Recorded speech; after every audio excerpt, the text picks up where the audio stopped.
They're usually locally embedded small businesses. They address a diversity of social problems, and they have a flexible organizational structure, meaning, once again, they can be for-profit, nonprofit organizations, or a combination of both. I'll give you an example just to begin. So you probably actually know these examples. You know Ben and Jerry's? Everyone knows Ben and Jerry's. So they're actually a social enterprise, one of the most famous in the United States, but most people don't really, they may know that they do social good, but they don't necessarily know the term social enterprise. So the company Grayston Bakery, as you see on top, the picture on top, they sell brownies. And the whole mission behind them, it's actually right here, it says, we don't hire people to bake brownies, we bake brownies to hire people. This is a great example of a social enterprise because Grayston Bakery was literally created to solve poverty in Yonkers. So they, one of the people that, the founders, was a really good brownie baker and decided, I want to sell brownies, and I'm going to use the money I sell from brownies, that I make from selling brownies, to hire people, but I'm not going to ask them for a resume.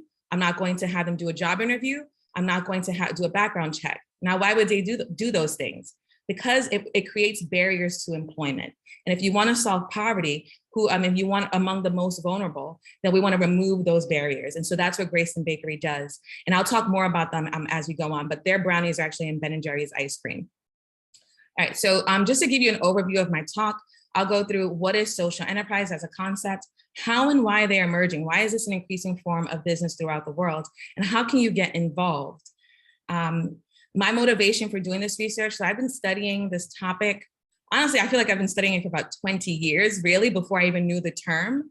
But for 12 years specifically, and I'll talk about this at the end, but I actually have my textbook coming out. It's a textbook that'll be used in classes all around the world. And it's on social entrepreneurship. It's a practical introduction to the field. So that's exciting, but I was motivated to study it because I grew up in the Bronx, New York. I'm a child of immigrants. My parents are Jamaican and Cuban. And when I was growing up there, I really wanted to start a community-based organization that focused on hiring immigrants because my parents were immigrants. And I just felt that they didn't have enough opportunities, but not simply hiring them. I wanted to do research and create services on the issues that I saw in the Bronx. Like, why does poverty exist? Why is there so much crime here? How can we figure out why that happens and how can we address it? But I didn't know the term. That's why I said about 20 years, because I didn't really know the term social entrepreneurship until I went to graduate school, and I was like, oh, that's what I want to do. That's exactly what I want to do. But as I started traveling the world and I started meeting more people, I started realizing like the issues that I had in the Bronx were common all around the world. And one of the common things I also saw was that people didn't know that they could actually address them. And so that's really what got me into this field, because I wanted to study, how can I teach people that they already have everything that they need to really address the problems in their own communities? And we'll talk about that more. So what is social enterprise? You see the picture, there's money, there's a heart and an idea, and everybody's happy. That's the gist of it. But the dual and sometimes triple bottom line. So as enterprises, they're revenue generating organization. Though their main goal is to create a sustainable organization that addresses social problems. Not like a traditional nonprofit, because a nonprofit often relies on grants and donations.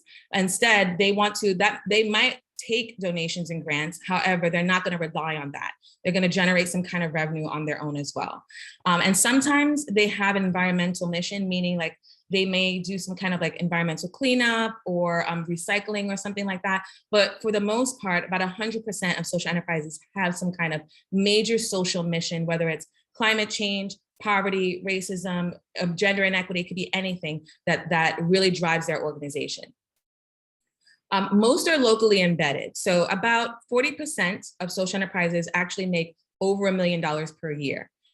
But they're only run by a small group of people. So 1 to 5 people majority of the time. And that's what I mean, locally embedded, small community-based businesses that have a reciprocal relationship with their community. They hope to address issues in their community, but they're hiring people from their community. They're working with local foundations. They're working with local government to try to address these issues.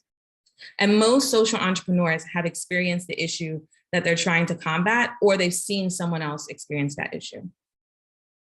And so once again, they address a diversity of social problems. So if there is some kind of societal issue, then there's probably a social enterprise that tries to target it. There's even one that I found in my research that does, digital detoxing. So they bring people out, to reduce anxiety and depression. They literally bring people out to the woods. You can't bring a cell phone, you can't have a laptop, no visuals of man-made structures, and you just have to detox for a week. We need that though. We need that. That's a social problem. And so it could be a variety of different issues. And last characteristic is that they have a flexible organizational structure. Newman's Own, has anyone ever heard of Newman's Own? Raise your hand. So they sell pasta sauce, they sell lemonade. You probably have their lemonade at least, and salad dressing. But Newman's Own is a for-profit business, and they have a nonprofit organization called the Newman's Own Foundation.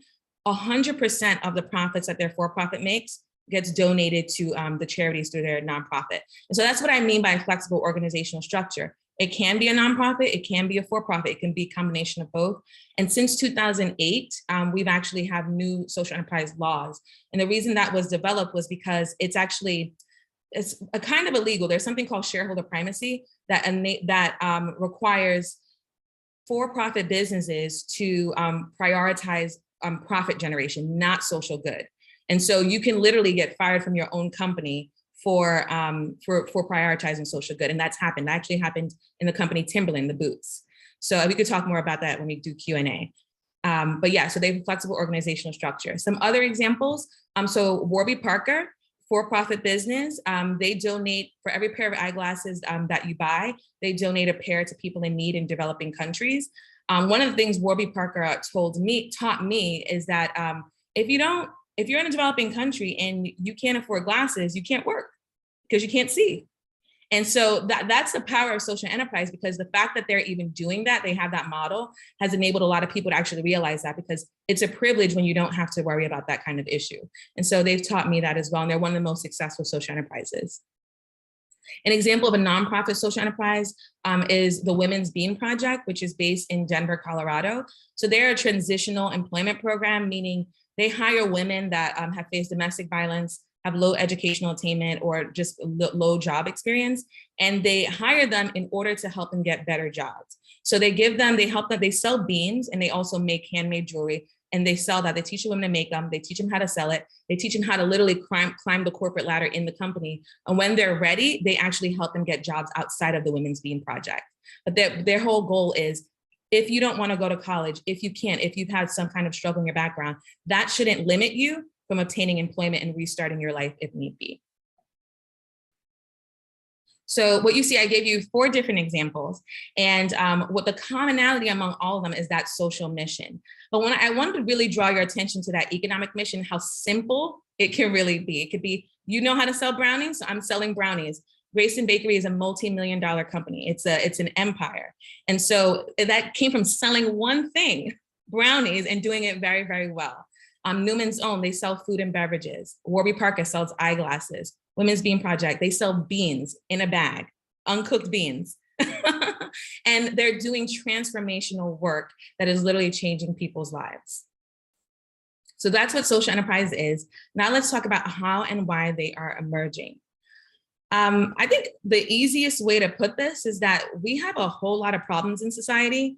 And as the gap between the rich and the poor start to increase, and people just start to get fed up, more and more people are experiencing these problems, people that didn't necessarily even experience them in the past, are experiencing them, and we're fed up. There's just more and more people that are realizing, I don't want these problems to exist. The government isn't doing enough, clearly, because we still have them. Businesses aren't doing enough because they're focused on making money. Nonprofits are struggling. They're focused on getting donations and grants. And even if you get those donations and grants, you can only use them for selected projects. And so there are entrepreneurs out here that are saying, well, I'm going to use business and I'm going to literally mix and match, do what I can, for-profit, nonprofit, put it together and figure out a way to address the social problems in my community. And then there's another reason. People are realizing that they have these gifts, making brownies, selling food and beverages, even just taking people out into the woods, right? Just that idea alone that they can literally use to start a business that can generate revenue that is used for whatever they want it to be used for, which is, in this case, is social good. Now, what's the theory of positive social change? Now, this is the theory of how this all works. So there's a diversity of social problems that exist in the world. The assumptions are, like I mentioned, there are not enough organizations that are addressing them. Social enterprise is the intervention. And in the short term, we'll see things like people getting jobs, that couldn't get jobs before, like in the Grayson Bakery case, people getting eyeglasses and things like that, like in the Warby Parker example. But in the long term, what we're seeing is not only do you get a job, but if you're able to work, you're able to support your family, you're able to afford housing, you're able to not depend on the government for financial assistance. So this is really what we're seeing. And there's even social enterprise communities, even called social enterprise places around the world. So for example, in Scotland, there are social enterprise places and the government has designated funding for them. And these are thriving communities where doing business for social good is common and expected and is helping the community thrive. So that's like the long-term thing that I would love to see happen here in the United States as well. Now, holistic development, social enterprises tend to address on average 3 human needs, but as an entrepreneurship professor, I stress that that takes time. And we see that the more revenue they generate over time, the more needs they address. And I'll give you a great example. So I mentioned Grayson Bakery, they have an open hiring program. They'll hire you if you apply for the job and they're not discriminating against anyone. Now, here's one of the things they realize. If you don't have enough money to afford housing, and so you're homeless, and they give you a job, if you have children, you still can't work because you need someone to take care of them. So what they did was they realized, okay, I have to put in a daycare center.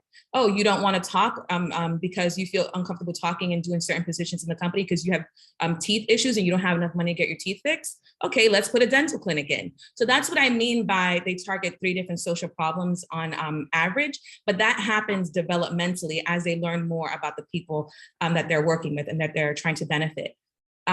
One thing I'll say about that is I'll just emphasize it takes time. You can't do everything all at once. So if you start an organization, it's a journey. And in my research, I studied 115 social enterprises in depth, and I found 13 different areas of human need that they address. And so these are some, so general health, like well-being, mental and emotional health, safety, interaction with nature. There's a lot of them, and I can talk more about this, but this is really just a good example of how you might be, in a way, if you consider this like looking at it from a poverty lens, you might be wealthy in some areas, but poor in others, right? You might have great physical health, but have poor mental health. You might have great physical and emotional and physical and mental emotional health, but not, maybe you're like the women in the Women's Bean Project. A lot of them are domestic violence survivors. So they don't have that. That's an area they're poor in. And so social enterprises look at this spectrum of human development and are able to address different human needs. Now, how can you get involved? So there's a variety of ways. So people are always asking me, do I actually have to start a business? No, that's the answer. There's a lot of different opportunities in the field. And so I put a bunch of them on the screen. So yes, you could become a social entrepreneur. You could also work at a social enterprise. You could become a director of a private business and buy your products from social enterprises. Nonprofit director, you could start a social enterprise magazine. I think we need one, honestly. You could become a policy analyst, a lawyer. There's social enterprise lawyers now. As I mentioned, there's 4 different laws that were created in the US to support this kind of field. You could become a teacher like me. You could become a professor or a researcher and study these organizations. And there's a whole field out there of something called accelerators, incubators, and co-working spaces where there are literally spaces where you can dedicate to helping new social entrepreneurs. Like you literally have a room, you have desks, and you train them on how to design social enterprises. So there's lots of opportunity in the field.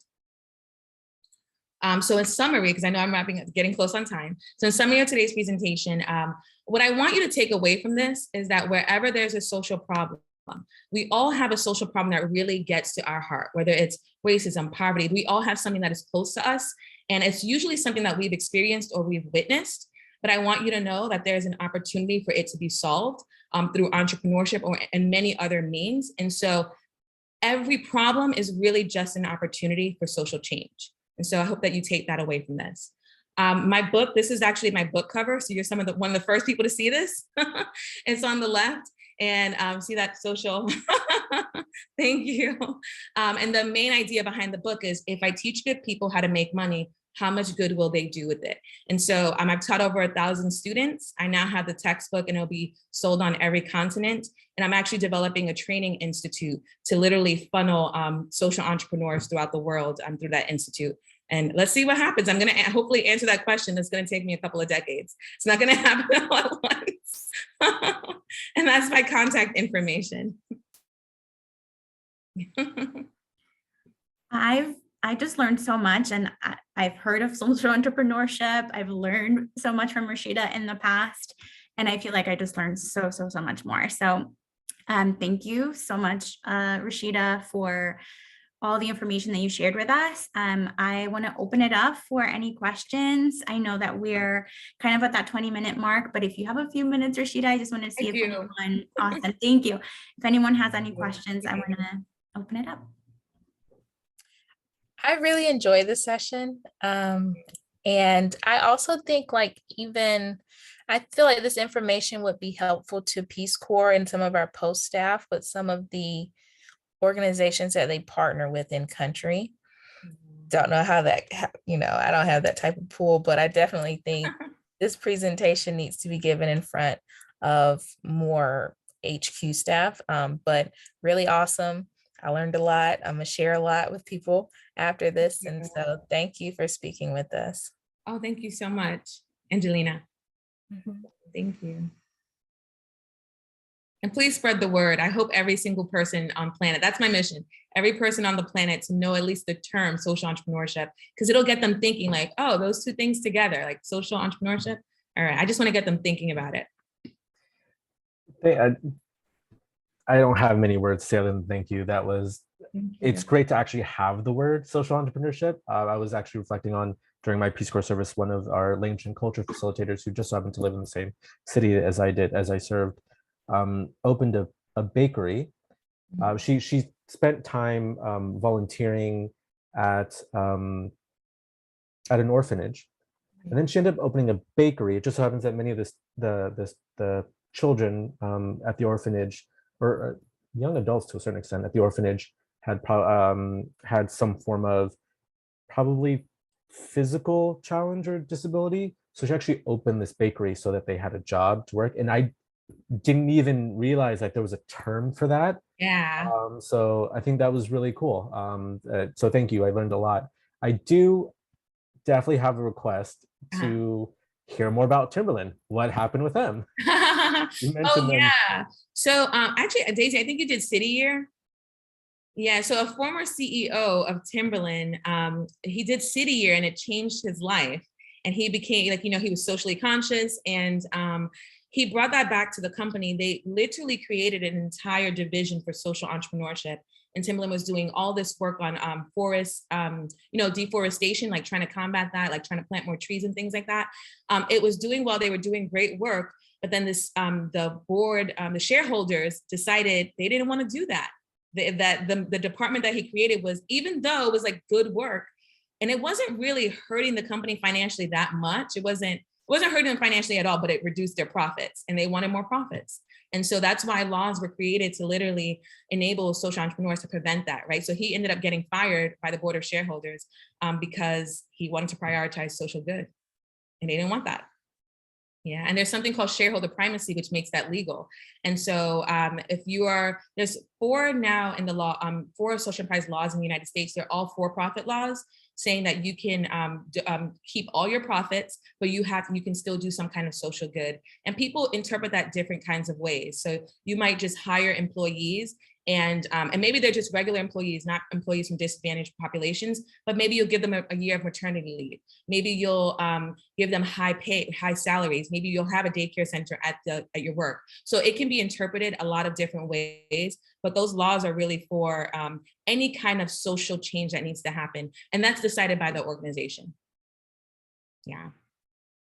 But it's crazy that can happen, right? But one thing that you said, Derek, about, you didn't know the term.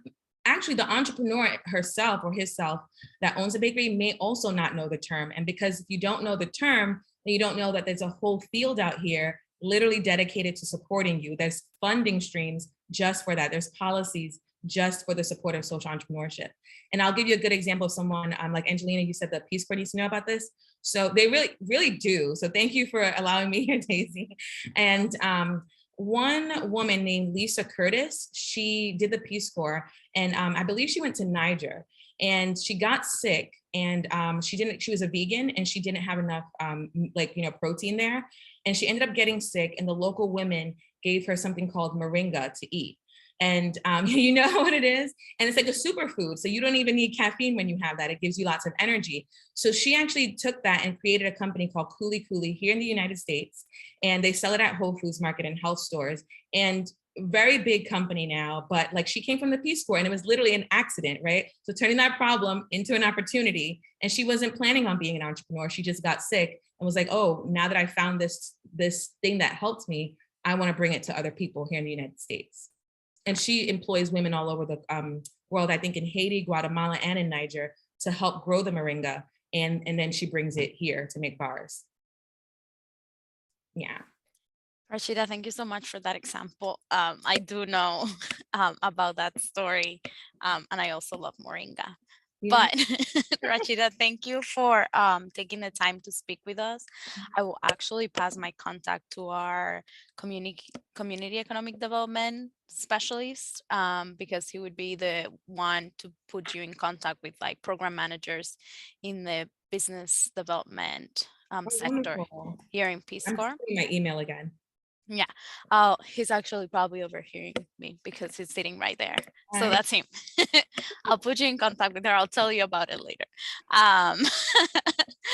And then the other thing that I was gonna mention is actually kind of a difficult question, but let's say, how do these things start? Like, do people focus more on the problem, like what's breaking their heart, what they want to solve socially, or do they think first on the business? So to use the brownie company as an example, did they decide to help the homeless people first, or were they like, I just want to make brownies, let's see then what can solve in my community when I sell brownies? I don't know if Yeah, I'm making started sense with with the problem the question.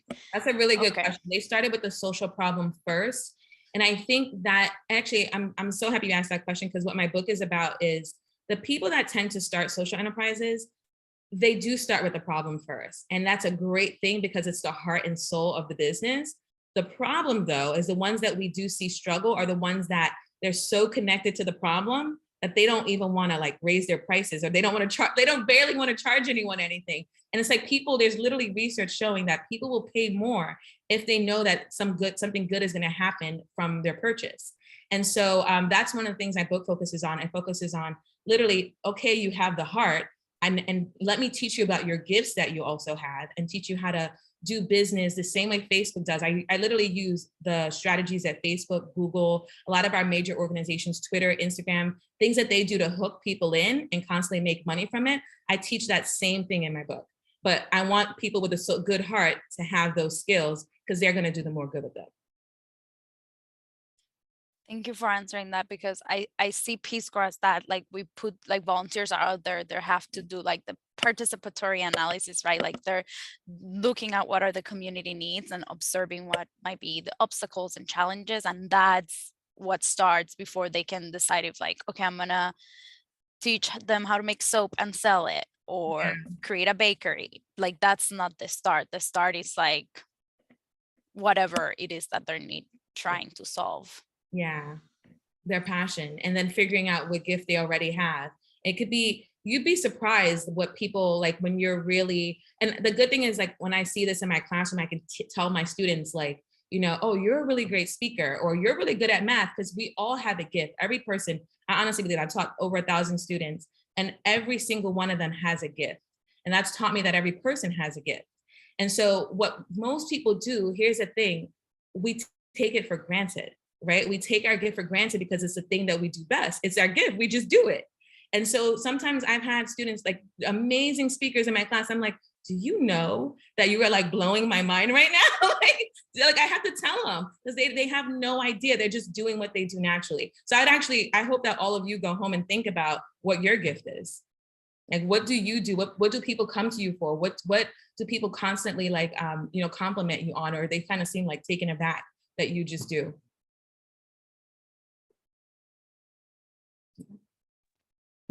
Thank you. Hello.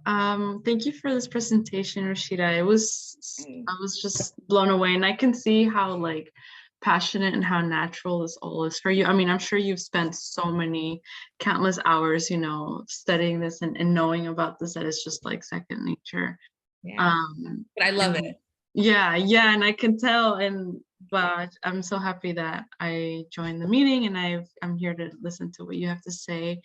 It has me thinking, like, now I need to think about, what you're saying, like what strength or skill do I have that I can use. And also I have a friend who was Peace Corps Madagascar, and she's Colombian, and now she lives in Colombia and is starting a nonprofit where she's working with girls to teach them about like menstrual education.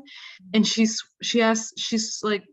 started, but she's struggling on like the funding side, like I feel like at the beginning, any nonprofit. And this, I think it would be like a really good information for her to have, because she's trying to figure out what to sell that people can get behind, that will make money, that then will support her and the girls in the island where she's working. So I'm looking forward to your book, because I think it's practical. And I studied anthropology in school, and so a lot of it was, how do we apply all this theory, all these things? And that's kind of what I hear from you, just all this information that can be very conceptual. How are you applying it? How can you use it in My book is very practical.